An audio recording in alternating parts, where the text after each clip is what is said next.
पंचनामा न्यूज, सर्वसामान्य जनतेचा बुलंद आवाज। कोंबड्यांनी भरलेला आयसर ट्रक चरणमाळ घाटात उलटून सहचालक जागीच ठार।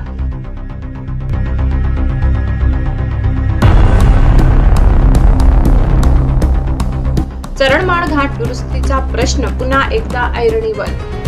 दुरुस्ती केव्हा? नागरिकांचा सवाल। चरणमाळ घाटात पुन्हा एकदा अपघात झाला असून चरणमाळ घाटाच्या दुरुस्तीचा प्रश्न पुन्हा एकदा समोर आलाय। कोंबड्यांनी भरलेला आयसर ट्रक चरणमाळ घाटात उलटून अपघात झाला। ही घटना मध्यरात्री 3 वाजेच्या सुमारास घडली। या अपघातात सहचालक जागीच ठार झाला। चरणमाळ घाटात 3 वाजेच्या सुमारास आयसर ट्रक कोंबड्या भरून सुरतकडे येत असताना अपघात झाला।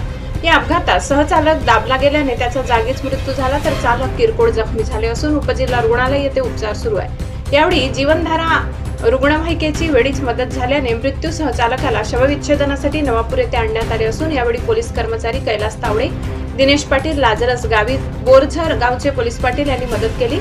पहाटेची वेळ असल्याने त्यांना मदतीसाठी कोणीही पुढे आले नाही। अपघातातून अर्ध्या तासाने जखमींना मदत मिळाली।